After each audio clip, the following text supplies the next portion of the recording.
Hi guys, y'all not gonna believe I did the whole video and I tried to clean the storage in my space because they said I didn't have enough video to post it.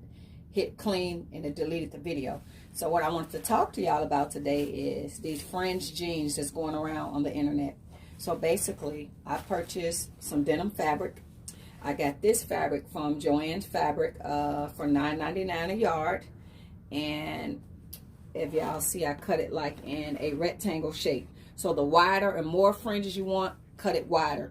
Or to get a nice flare, you can do a circle and then put that at the end of your pants, because you're doing it like this. So the more you do it, the more flare it'll be.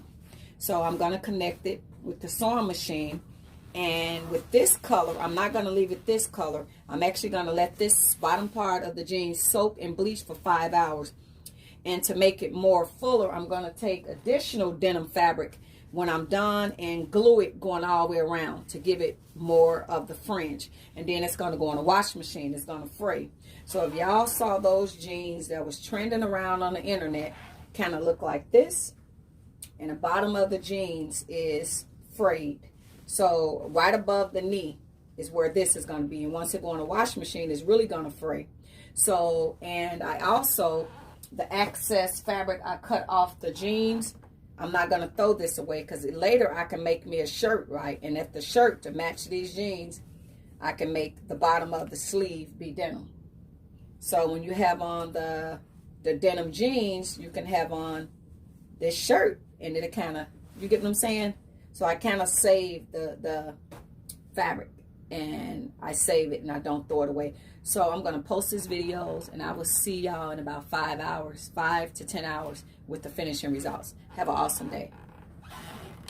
Okay, now that I have them all ready, I am going to submerge them in bleach and water. And I am not using 100% Clorox, because it will eat up your clothes. I'm just using dollar store brand bleach. So I'm going to leave these sitting in the bleach for about 5 hours, because I don't really like that color. So let it soak for about 5 hours, and then I rinse it out, put it in the dryer, and these jeans will be ready. Thanks for watching. Bye-bye. So here are the jeans I got inspired by. Sorry if the picture is blurry. I had to take it off another phone. I couldn't find the original picture. So thank you guys so much for watching. Bye-bye.